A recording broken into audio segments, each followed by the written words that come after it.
now for something completely different.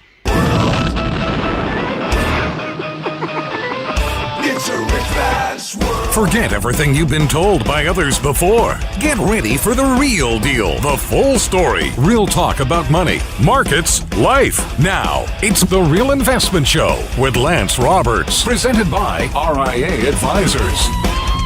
And good morning and welcome to The Real Investment Show. Yes, I'm back as we get back in the groove here on the show after just a quick vacation. Went to go see my son in Germany. We haven't seen him in a couple of years because of all the COVID restrictions that were kind of keeping people from traveling and all that. So finally got the opportunity to go over to Seas, get to see him for a week. It was great, had a great time, and I'll share some stories with you today. It's very enlightening. I spend a lot of time, I like talking to people. So even though language barrier was a bit of a problem, still had some great conversations. But one of our trips, and I'll talk about this a little bit later in the show, we went to Pompeii, and I talked to an archaeologist there that's been working the dig for the last decade or so. But very interesting views about America versus the rest of the world and what we think is going on here and what are terrible things that are happening here. They laugh at us. It's really pretty sad. So anyway, we'll get into that a little bit later in the show. Very quick, of course. Good news is that normally when I leave town, and particularly leave the country, the market crashes. That didn't happen last week, so that was actually some good news. Markets actually have been holding some support here and are looking like they're actually trying to put in a bit of a short-term bottom. If we take a look back at the action here over the last few weeks, markets have really not gone anywhere, and markets are trying very valiantly here to try to get a bit of a rally going. Now, this morning, futures are pointing higher, and so we're looking like we're going to try to get a bit of a move towards that 50-day moving average. Now, there's a couple of good things that are happening on that front. First of all, we maintain our MACD buy signals as well. So again, the bias to the markets is to the upside currently. Once we start to make this move today, we're going to break out of this downtrend channel that we've been in for really since March. And this is the first real kind of positive action in the markets that we've seen. Now, immediately, as soon as we break out of this downtrend channel, we're going to run right into the 50-day moving average. Now, that's going to be a fairly significant level of resistance. We've been unable to get above that really since the beginning of this year. Once we actually broke below that, we've stayed below it since March. And now here, we're trying to make this move higher. We're going into earnings season this week and next week and the week after. This next 3-week period is going to be the bulk of S&P 500 earnings. That's going to be really kind of driving the markets here. We've got Tesla reporting later this week. We're going to have a lot of the banks reporting over the next couple of days.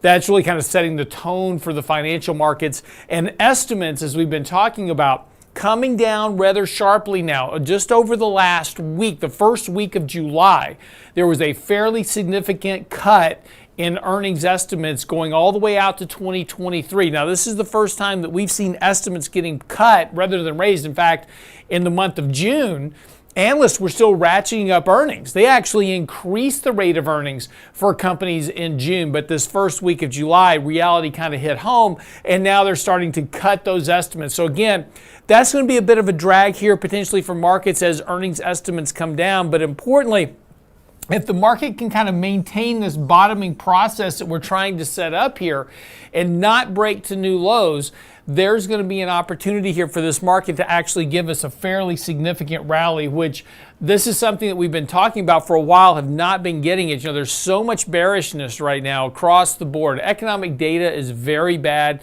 We've seen a lot of indicators in terms of consumer sentiment, positioning, bearishness on the overall markets, economic data getting substantially weaker. That's all getting to levels that are so low, they've almost got to turn up positive. I mean, at some point, just the rate of change in some of this stuff is going to start to look better. So again, this is what we kind of are looking for, is as we kind of work through this process of the market, how much more downside is there before stocks start trying to figure out, where the bottom of this thing actually is. And I'm not saying we're near a market bottom just yet, but as we've been talking about here for a while, there's a really good possibility that these markets could rally a good bit. And that would actually be kind of a good thing from a contrarian view as well.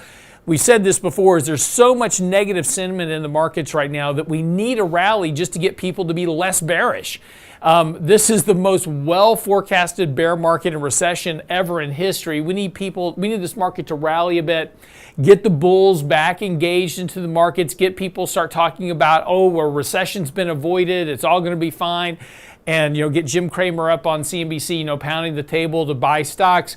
That's going to be what we really need to kind of set this market up. If there is going to be another leg lower, you kind of need this relief rally and kind of get some of this bearishness out of the market so that the bear market can actually do its job. And that's normal. I know that sounds kind of weird, but that's normal for bear markets. So if you go back and look at 2000 and 2008 during those bear markets, we had 10, 15% rallies consistently through both of those bear markets, and you have this rally, everybody get bullish, the bottom would be called, that's the bottom of the market, time to buy, and then markets would just turn around and go lower.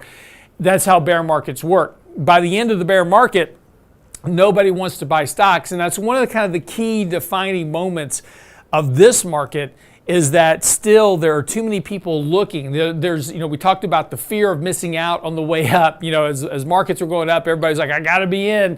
The fear of missing out, I don't want to miss out on the gains. Well, now there's the FOMO in the opposite manner, which is the fear of missing out of the bottom. Right? Everybody's trying to time the bottom. Where's the bottom? I got all this cash. I want to put it to work. I want to buy these stocks at lows. There's too many people looking to buy those bottoms. And normally, again, this time could certainly be different. I don't want to say that, every time is the same, because they're not. But there's too many people looking for a bottom right now. Normally, you go back and look at the bottom of 1974, the bottom of 2001, the bottom of the market in 2008. Nobody wanted to own stocks. That was the last thing people wanted to do.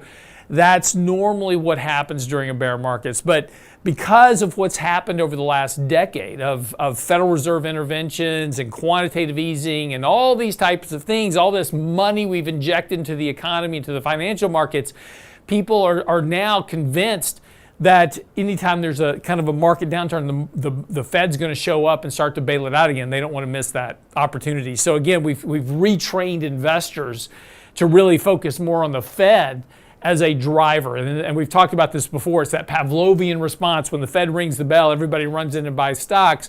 That's what investors are looking for, and they're all afraid ultimately of missing that bottom. So again, there's some things that suggest that we might have a lot more work to do in this market, but technically things are starting to firm up here, at least in the short-term basis. So that gives us an opportunity. If you've been under pressure here over the last year, market portfolios underwater, et cetera, been looking for an opportunity, we may get a reasonable trade here coming up over the next week or so to basically kind of rejigger portfolios. Now, having said that, July is typically a little bit stronger month. And as we move into August and September, those tend to be weaker months. So whatever rally we get, we may wind up with a bit more trouble in markets in August and September. Historically speaking, right? We're just talking about seasonality. Now, seasonality has not worked well this year at all. Things that were supposed to work didn't work. So again, August, September might turn out to be good, but normally August, September tend to be a bit weaker in terms of market action. There's a lot of things that are going on right in those 2 months, a lot of vacations in Europe, et cetera. So again, there's some risk here that suggests that to again, as I said, use kind of rallies to get portfolios repositioned as we move into the later part of this year. But again, earnings are going to be the key driver. When we come back from the break, we'll talk a little bit about earnings, what to expect this season as we get into it, your money and more right here on The Real Investment Show. Don't go away.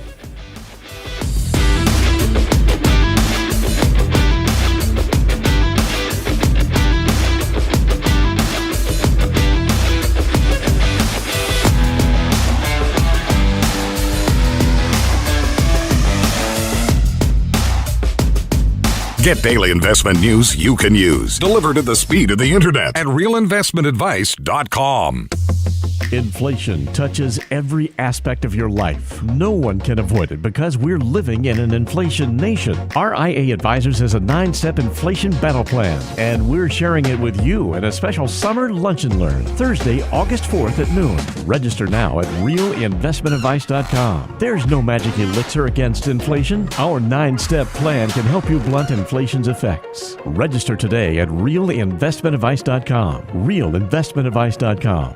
Health and financial security touches everyone within your organization. Offering benefits for all doesn't need to be complicated. Hi, I'm Tom Allen, Senior Benefits Consultant at RIA Advisors. RIA Benefits provides independent expertise to find solutions that speak to the mission of your business, the culture you want to establish, and the budget you are able to work within. Book a free consultation with me at realinvestmentadvice.com/retirement, and we'll find a solution that takes care of your most important asset, your people. realinvestmentadvice.com/retirement, realinvestmentadvice.com. Could your job still be at risk? A new normal can still include new obstacles. A severance package can be an emotional as well as a financial decision to consider. Wouldn't it be comforting to review the options for you and your family with an objective financial partner? At RIA Advisors, we're here to help. From severance pay, tax timing decisions, to how to maximize unemployment benefits, the RIA team wants to make sure you can do what's best for your family. There's no charge for a consultation, so reach out to RIA Advisors, 855-RIA-PLAN, RIAadvisors.com.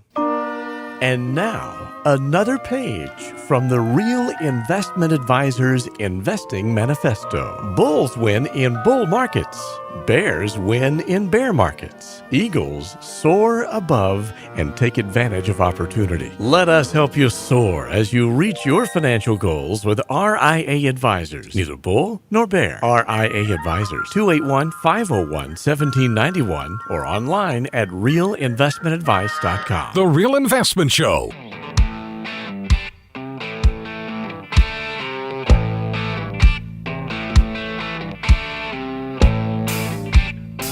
And welcome back to the show this morning at 6:17. So, as I said, we're getting right into the midst of earnings season here this morning, and kind of started a little bit last week. It's going to pick up a lot of traction here over the next 2 weeks, next 3 weeks actually. That'll be where the majority of the S&P 500 will start to announce their earnings, and of course, earnings estimates. All eyes are on earnings right now because that's the big risk to the markets. Again, as we take a look at, what happened, in the first quarter in particular, earnings estimates were still very high, and yet a lot of companies were coming out talking about, weaker outlooks. They were talking about, inventory bills, those type of things. In fact, a good example of this, so while I was in Italy, Amazon had their Prime Day, July 12th and 13th. So it was interesting because it was a blowout. They did a record amount of sales for Amazon Prime Day. Now, the interesting thing about that is that while they did a record amount of sales, which again, immediately the kind of headlines were is the consumer is obviously very strong here because, they're just spending money left and right at Amazon Prime. A lot of these things were heavily discounted. There were televisions that were 80% off their retail price. And this is just a function of having too much inventory. It's got to be moved out the door. And so, if you were needing a television, July 12th or 13th was the day to buy it.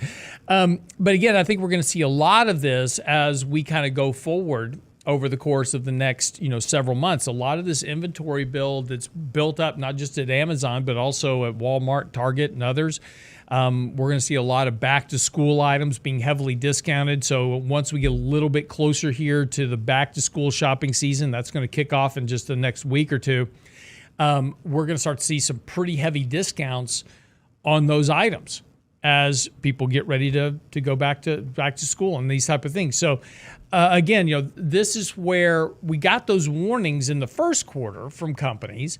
Now we're seeing it actually happen in the second quarter. And so what's going to be important as we start to report earnings for the second quarter is going to be, just what has that impact been? And our earnings estimates and what was expected by Wall Street, are those realistic rather, considering what's about to come in? And that we don't know yet. Now, normally, we would, Wall Street does a pretty good job of ratcheting down their earnings expectations heading into earnings season so that companies tend to meet estimates or beat estimates. This is why there's always, it's always interesting, it's always rung out on the headlines, 80% of companies beat estimates. It's always about that number, right? Because Wall Street's always bringing down the estimates so that companies can beat them. So, if we wanted to hold Wall Street to be honest about things, they should have to come out at the beginning of the quarter and say, okay, Amazon's going to report $2 a share. And then they can't, once you make that bid, right, you can't change it. And then so at the end of the quarter, let's see how good of a forecaster you actually are and see what they actually report. But again, we don't do that, right? So we say $2 at the beginning of the quarter, everybody gets all excited. By the end of the quarter, they're down to 50 cents a share, and then the company comes in at 51 cents, and we all go, woohoo, they beat estimates. But they're $1.50 off where they thought they were going to be, right? And this happens all the time, but we just don't pay attention to the estimate changes, right? That's why I track this stuff and pay attention to it, because it's important. The value of what you're paying for stocks at the beginning of the quarter can be vastly different than the value you're getting at the end of the quarter. And that's an important point. But again, we don't normally know these things in advance, and we don't keep up with these things on a regular basis. And so we kind of blindly do things and then wonder why when a company comes out and, misses earnings or makes a comment, then the stock gets blown out 25, 30%. Everybody goes like, what happened? But pay attention to earnings. And over the next 3 weeks, we're going to have, again, we'll get the bulk of the S&P in, and we'll get a good, and really it's not going to be as much. Now, look, I think there's a potential risk here that we could see a lot of companies missing estimates. What's going to be really important is their forward guidance, right? Have these companies already told you the worst, or is there more coming, right? Or have things been getting weaker over the course of the last, quarter as they look forward? And so what are those outlooks going to be? We're going to get Netflix. Netflix had, a big subscriber drop off last quarter. What's it going to be this quarter? Did that come back? Did more people sign up for Netflix, or did more people stop subscribing to Netflix? These are the things that we're going to be looking for, because, Amazon took a big hit, in the first quarter as well in their stock price. And, has that all been priced in? And that's going to be one other thing that we want to look at here very closely as we start talking about trying to potentially find a bottom in the market. One of the things that we're going to be looking for in particular is companies that come out and miss estimates or meet estimates, give fairly shoddy outlooks, and the stock price either goes up or stays flat. Now, if that happens, if a company comes out and says, hey, we missed by a penny and the outlook, for the next quarter isn't great, but maybe we see a little bit of firming, and the stock price doesn't go down a lot, or it stays flat or even potentially goes up, that suggests that the bad news is priced into that stock, and there may be an opportunity here to start nibbling on some positions that do that, right? And there's a lot of companies that we've been talking about since the beginning of this year. We go back to those, we talked about ARK Investments. A lot of those companies are down 70, 80%. How much more downside is there? Some of them may be a lot, right? But there's probably a few companies in that disruptor group, as an example, that actually have viable outlooks. And maybe if they're already down 80%, maybe a lot of that bad news is already priced into those stocks, and there may be some opportunity to start nibbling around the edges on some of those things. And that's what we'll be looking for. Now, I'm not saying we're about to go out and start buying stuff, right? I'm just saying that those are the things that we're looking for to suggest that maybe we can find some opportunities. And again, this is part of the stock picking process, is to, look for those diamonds in the rough that nobody wants, and that everybody's kind of thrown out the baby with the bathwater, and try to find those opportunities. Now, are you going to get them all right? No. You're going to buy some stuff that doesn't work. And that's okay. That's part of the process too. And then that's kind of an important part of all this, is just remember, this is all a process. We're all guessing here. Nobody has a crystal ball. Nobody knows exactly what's going to happen. And we're all trying to make the best guesses. Sometimes they work, sometimes they don't. That's why risk management's always kind of a key goal, is to control that downside, so that when something starts to work, you can just kind of let it go and run, and you just kind of keep working off the stuff that's not working. And, this is kind of one of the problems that, investors run into kind of consistently over time, is they kind of do the opposite. They sell the stuff that's working and keep holding the stuff that's not working, hope it's going to come back. And that kind of gets you into a bad position on a regular basis. You wind up with a whole baseball team like the Bad News Bears.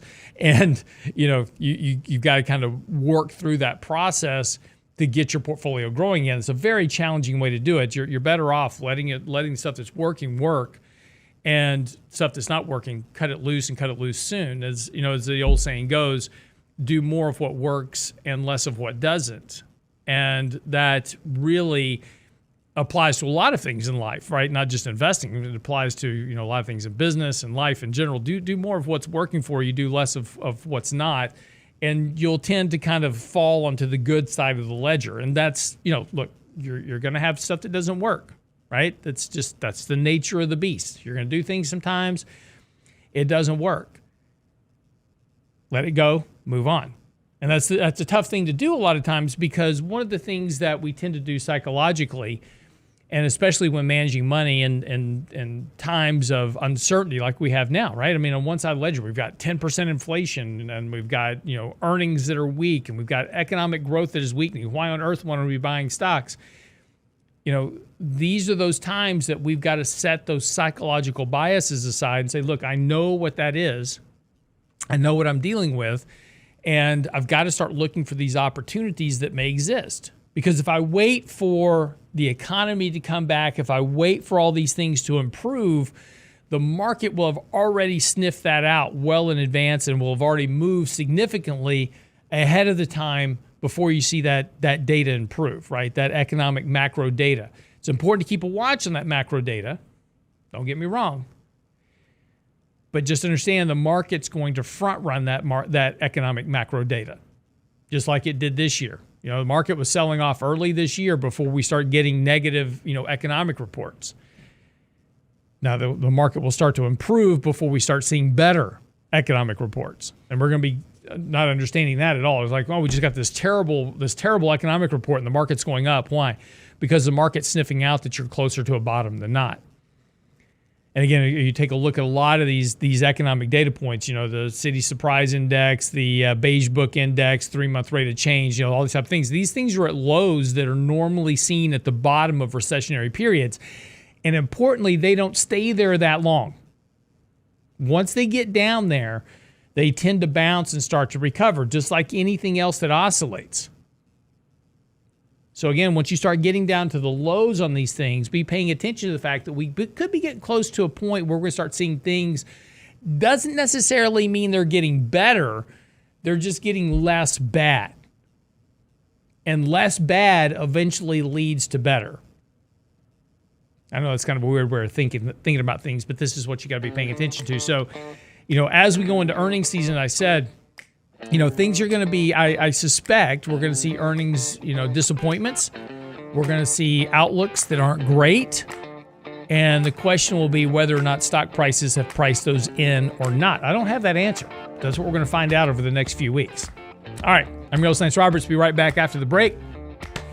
Talk about some other stuff. Don't go away.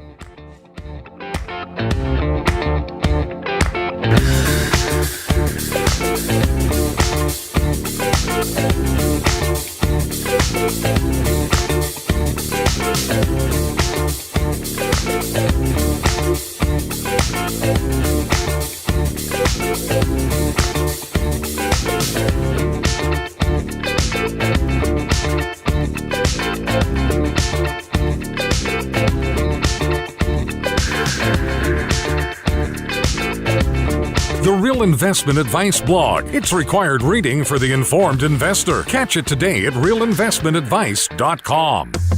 Inflation touches every aspect of your life. No one can avoid it because we're living in an inflation nation. RIA Advisors has a 9-step inflation battle plan, and we're sharing it with you in a special summer lunch and learn Thursday, August 4th at noon. Register now at realinvestmentadvice.com. There's no magic elixir against inflation. Our 9-step plan can help you blunt inflation's effects. Register today at realinvestmentadvice.com. realinvestmentadvice.com. Health and financial security touches everyone within your organization. Offering benefits for all doesn't need to be complicated. Hi, I'm Tom Allen, Senior Benefits Consultant at RIA Advisors. RIA Benefits provides independent expertise to find solutions that speak to the mission of your business, the culture you want to establish, and the budget you are able to work within. Book a free consultation with me at realinvestmentadvice.com/retirement, and we'll find a solution that takes care of your most important asset, your people. realinvestmentadvice.com/retirement, realinvestmentadvice.com.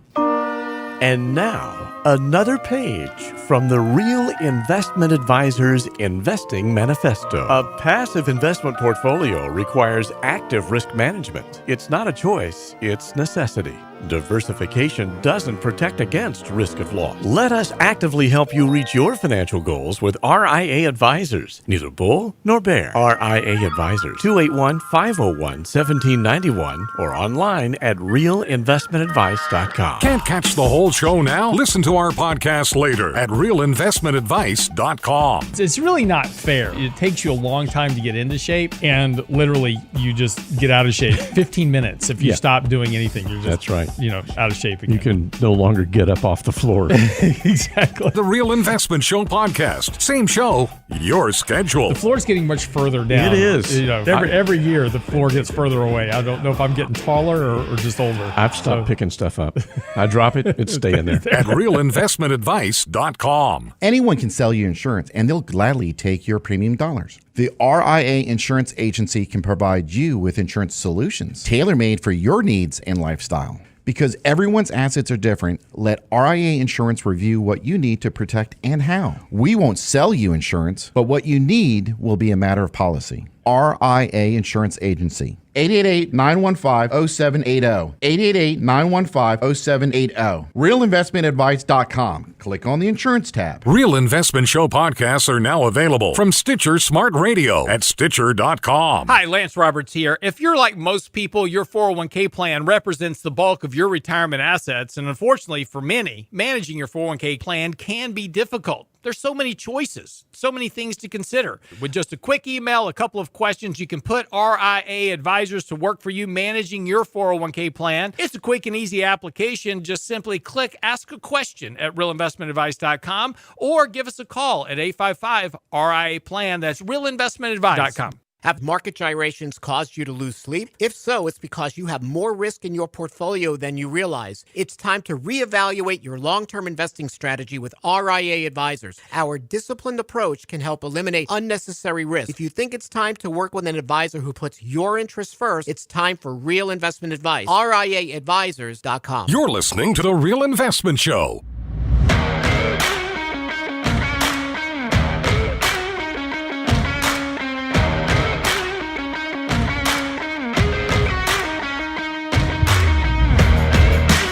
And welcome back to the show this morning. I'm your host, Lance Roberts. Of course, as we're talking about here just in the last segment, earnings season upon us, and that's going to be kind of the big thing. And again, big banks are reporting right now. We saw last week banks kind of kick off a bit, and that's going to continue this week. And so they're kind of setting the tone. Yield curves are inverting. The 10-year, 2-year, obviously deeply inverted right now, but now other measures of the yield curve are starting to invert as well. And just, quick primer, if you don't know what an inverted yield curve is, it simply just says that when you take the look at two different yields, as an example, like for instance, right now, the 1-year Treasury bill is yielding about 3%. The 10-year Treasury bill is yielding 2.93%. So the 1-year bill is higher, gives you more money than the long-term bill. So why would I buy the long-term Treasury when I can get 3% on a 1-year Treasury, right? Well, that's an inversion. And what that does to that tells you two things. One, it tells you that money isn't moving in the economy. Nobody wants to loan money out for 10 years, but they'll loan it out for 3 years.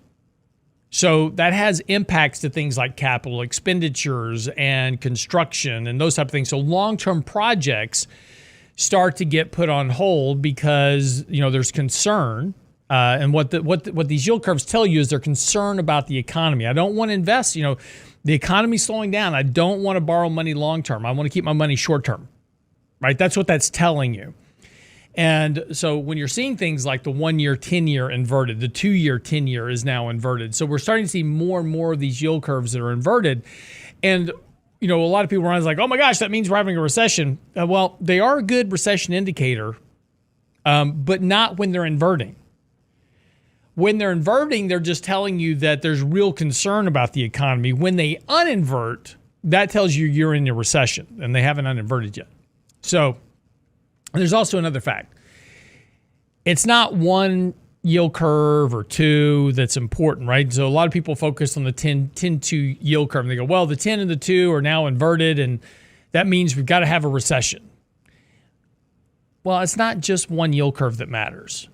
It's when a bulk of them have inverted. And again, in our own shop, here at Real Investment Advice, we track 10 different yield curves, and we watch for when the majority of those yield curves have inverted.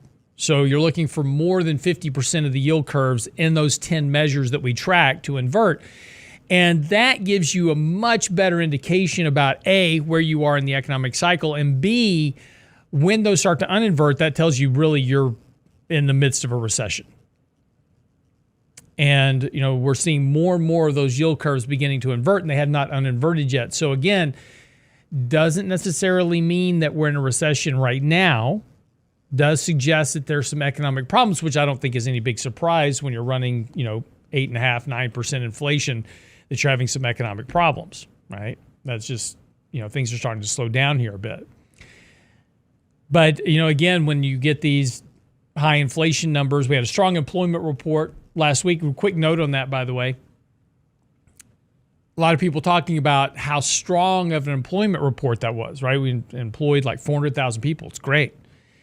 Now, that headline employment report certainly gives the Fed room to go ahead and hike interest rates, and fairly aggressively. There's estimates now they might hike 1% at the next meeting. But the problem with all this employment data is there's a lot of fudging to these numbers, right? So they basically call up 60,000. There's, what they have a call list, right? And they call 60,000 households, on the second Tuesday of every month. And they say, are you working? Brent, are you working? Not working? What's going on with you? And Brent doesn't want to say, well, no, I've been unemployed for 6 months. He says, so I'm self-employed, right? Consulting. He's consulting, yes. I have a consulting job. I work at home now. So they mark that down, right? And then we apply some mathematical adjustments to it, and then we apply what's called this birth-death adjustment, which always adds jobs to the roll, despite the fact that we've been losing more small businesses than gaining them. But it makes the employment number look better. And then we come out with this official employment report, which is just a guess at what the employment situation looks like. Now, the problem with it is it's just a guess. Now, in a year, we'll go back and revise this data, and it'll likely be worse as we get to 12 months from now. And then 3 years from now, we'll revise it again. And that's because we've gotten more actual real-time data, and we now know what the actual data is. But it takes 12 to 36 months to get it. So, we're reacting to markets and trying to make financial policy decisions in terms of quantitative easing and tightening and hiking rates and all this on very flaky data. More importantly, there is what's called the household survey. Now, the household survey is the unofficial data that come from the actual survey. So this is the data that is gathered when people are calling Brent up at his house and saying, Brent, are you working? That's a household survey. From that household survey, they then manipulate the data and do all their kind of stuff to it, and they come up with the official employment report that's put out, right? So that's the number you hear on CNBC. Behind that is the household survey that nobody pays attention to. Now, why is that even important? Well, it's important because last week when they reported the employment number and we showed these 400,000 jobs increasing, the household survey actually said we lost a lot of jobs. And not only did we lose a lot of jobs, we lost full-time employment. We lost part-time employment. In fact, the only people that saw an increase in employment were those that were multiple job holders. In other words, people working 2 or 3 part-time jobs. which tells you a lot more about the state of the economy. If the state of the economy was strong, you wouldn't see multiple job holders increasing while people were losing full-time and part-time jobs. So what's happening is people are losing full-time jobs and they're going out to get a couple of part-time jobs. They're driving an Uber and a Lyft and driving for FedEx all at the same time. So they're delivering packages and they've got a trunk full of packages while they're Ubering some guy around in the back seat, right? So it's like, yeah, I'm going to get you to your restaurant, but I got to make a quick stop first, deliver a package. But that's what's going on. Now, that certainly doesn't sound to me like that is an extraordinarily strong employment situation, but again, that's not what the Fed looks at. Now, the Fed's making these policy decisions saying, well, look, we got inflation running at 9%, and we've got this really strong employment in the economy, so the economy can clearly withstand higher interest rates, so we've got this room to go ahead and hike rates, and that's what they're doing. But that's how we wind up ultimately with these policy mistakes, because they hike into a slowing economic environment. So again, the economy is already slowing, right? We've already got higher interest rates. We've already got weaker consumption data, negative consumer sentiment, et cetera. So again, the economy is already slowing down. And I kind of think about it this way: you're driving a car down the freeway, right? And you take your foot off the gas. And so the car is already starting to slow down. And as you're going down the freeway, the freeway starts to incline, right? You're going over a bridge, an overpass. So now your foot's off the gas. The momentum of the car is going to slow a lot more because now you're on an incline. And in the middle of this incline, you slam on the brakes. Right now, the car's on the incline in neutral and the Fed's starting to apply brakes, which means that we're going to stop a lot sooner than we would have given just the natural organic slowdown of the economy due to higher inflation, higher rates, weaker consumption. That's the risk. And this is why, historically, whenever the Fed starts, hiking rates and doing these things, we ultimately, sooner than later, wind up in a recession or potentially something even worse. And, will this time be different? Sure, it's possible. This time is the time. This is the one time that the Fed is able to engineer a soft landing. They've never done it before, but this could be the one time, right? And so there's always a first time for everything. Maybe this is it. We'll see. But, again, you got to really take a lot of this economic data, not at face value.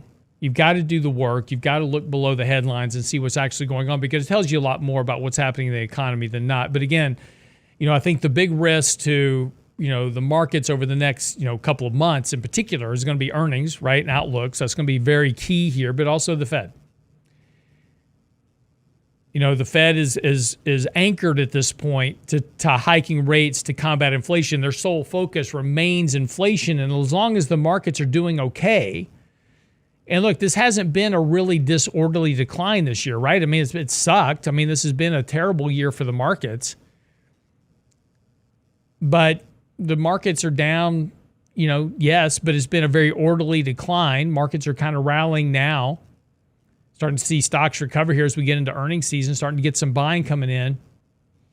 So again, that just all alleviates the pressure on the Fed. The Fed's looking at the markets going, well, credit spreads aren't blowing out. Markets are doing okay. Yeah, they're down a little bit, but they're still higher than they were at March of 2020. So no real concern for our financial stability, which means I've got room to hike rates. We'll see who wins. All right, quick break. We'll come back, wrap up the show. Don't go away.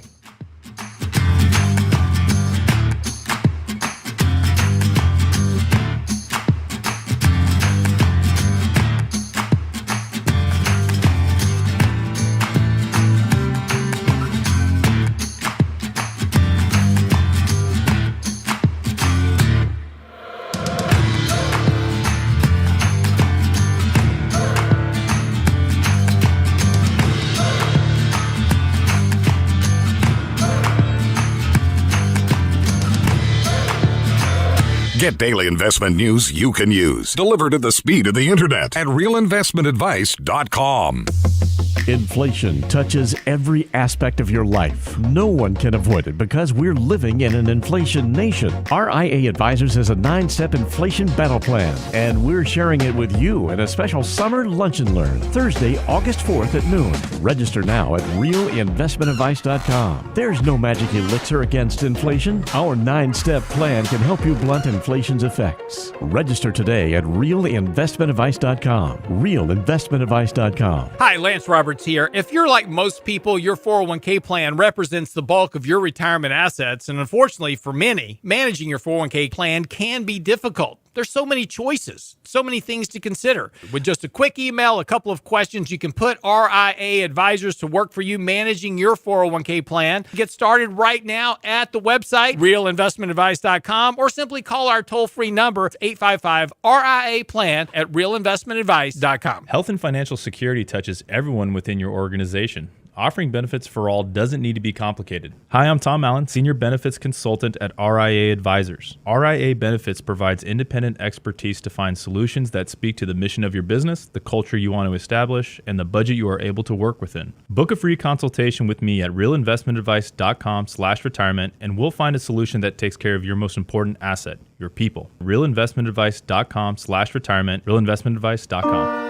And now, another page from the Real Investment Advisors Investing Manifesto. Manage risk and volatility rather than trying to manage gains. You don't have to be right all the time. Long-term investing success is a 70% gain. Let us help you reach your financial goals with RIA Advisors. Neither bull nor bear. RIA Advisors, 281-501-1791 or online at realinvestmentadvice.com. The Real Investment Show.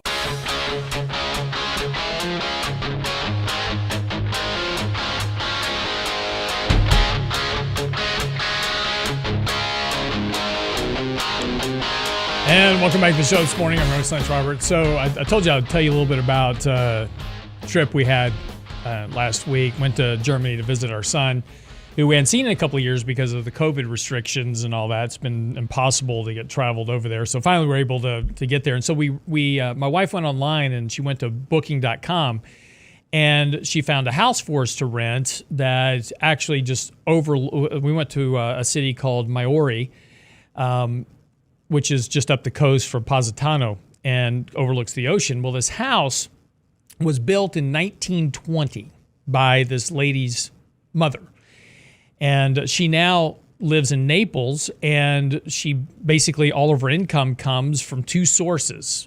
One is renting this house out to tourists, and the other is it's got a working lemon farm that surrounds the house. And so if you can imagine, when you look at these cities, Maori, Minori, Positano, they're all along the beach, which is right at the bottom of these mountains. So everything is on a mountainside. So as you look up the mountains, it's just tiered, gardening. There's just, these farms, whether they're a winery or a vineyard.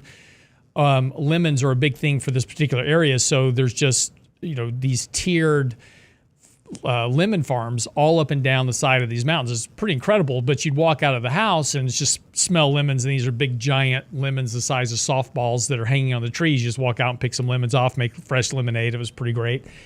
But it's pretty fascinating. This house built in 1920. It's seen everything, and as you overlook, the ocean, all along the ocean, you see the remnants of, castle walls and fortifications that date all the way back to the Roman era, where they were defending pirates or invaders, etc. Now it's interesting because you'll see a lot of the old watchtowers and the remnants of these fortifications are all now converted to either houses or restaurants. So in fact, just down that, and of course, to get anywhere, you've got to walk down a winding road down the side of a mountain, but not too far from the porch of the house that we're renting is the remnant of this watchtower, which is now this kind of private club where they have weddings and events and all these types of things. And so they stay booked all the time. And every night at midnight, fireworks were going off. So And we're not talking about small little fireworks shows. These are like 4th of July, 20-minute long firework demonstrations every single night for these events. So, weddings and, everything else. So they like their fireworks. And it was great.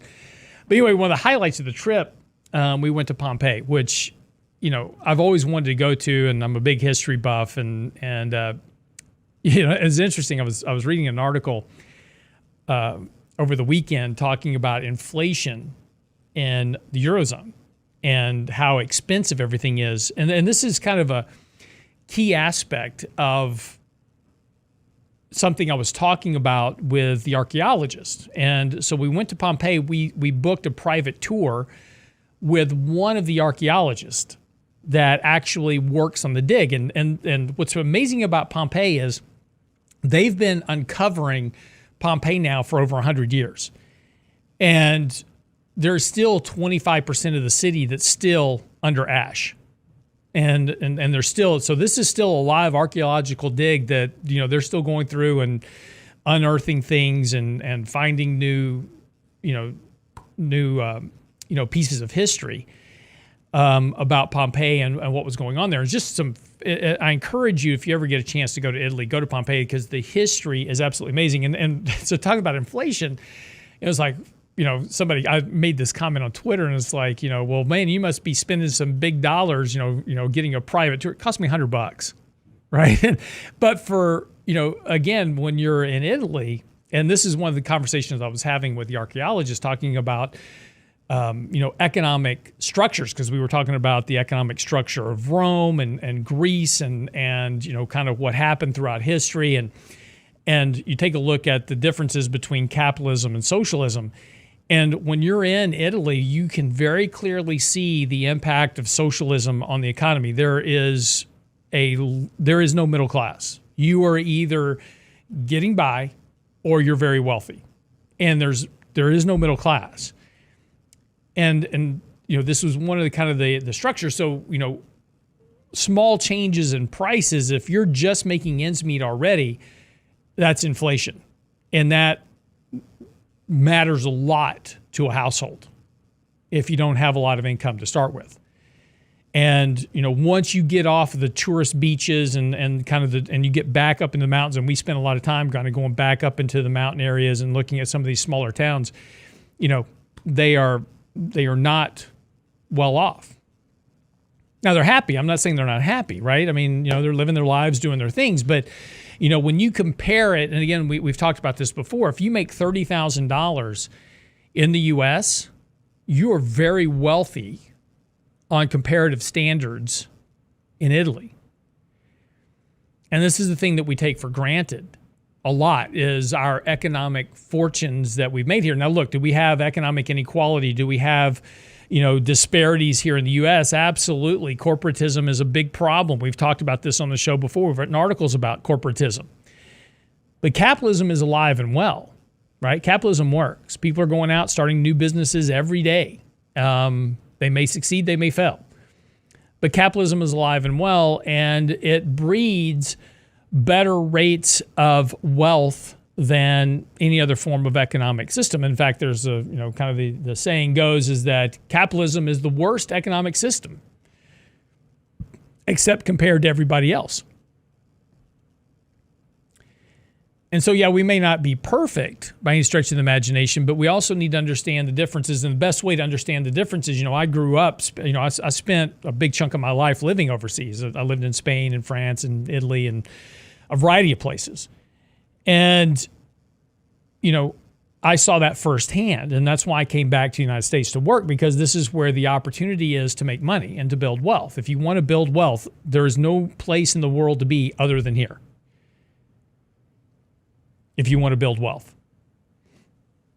Doesn't mean you can't be happy. I'm not saying that people are unhappy and they're miserable and it's terrible. I'm not saying that at all. They're very happy. But from a perspective, right? For us, it was very cheap. Italy seemed very cheap to us. Normally, here when I go out to feed a family of 7 people, you're talking, a $300-$400 tab at a normal restaurant these days. I was feeding the whole family over there for $80.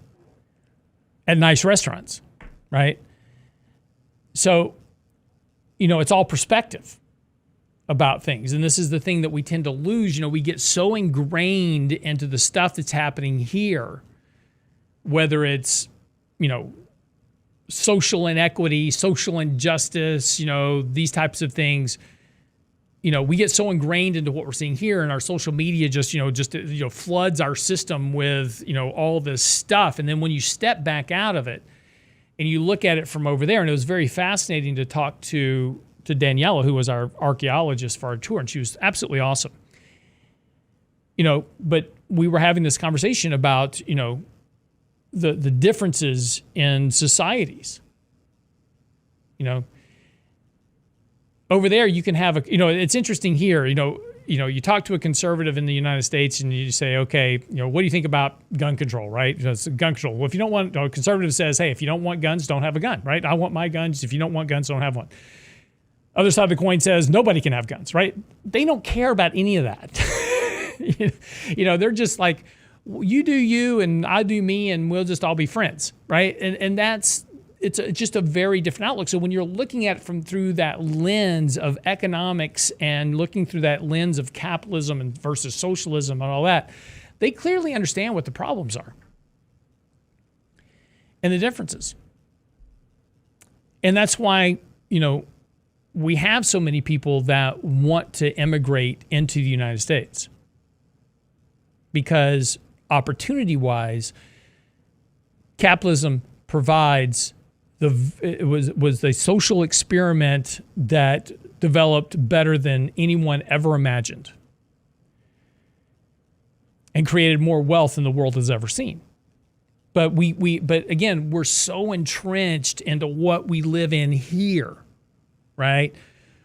The what we see on the media and what we see on television and what we call news. We get so entrenched into these small divisions that we think the whole system is broken, and it's not the case. But, again, it was just a very enlightening conversation to talk to somebody that lives in a different world and how they view the opportunities that we have here. And the takeaway statement from this entire conversation is that, are all Americans just stupid or what? Do they not realize the benefit they have? Because they certainly don't seem to appreciate the opportunity. And my response was simply, I don't have an answer. By the way, did you know the Romans washed their clothes in urine? I had no idea. I did not know that. Did not know that. So, yeah, they actually one of the emperors decided to tax urine so they could make money off of the urine to wash the clothes with. So many punchlines, so little time. and most of them died around 35. Why? Because they were washing their clothes in urine. Nope. Lead pipes through the entire city of Pompeii to deliver water. Right? Mm-hmm. They were genius. Couldn't understand why they were dying at 35 from lead poisoning, but they had running water. Running poison. Again, what you don't know could kill you. All right, wraps up the show for today. Be back tomorrow, as always, back in the groove. So we'll see you tomorrow on the next edition of The Real Investment Show. Get by the website, realinvestmentadvice.com. Send your questions, comments, emails. Our latest blog post newsletter is out, of course, from this weekend. The full version of our newsletter will return back this coming weekend now that I'm back here with all of my tools and stuff. So get by the website, realinvestmentadvice.com, and we'll see you tomorrow. It's a rich man's world.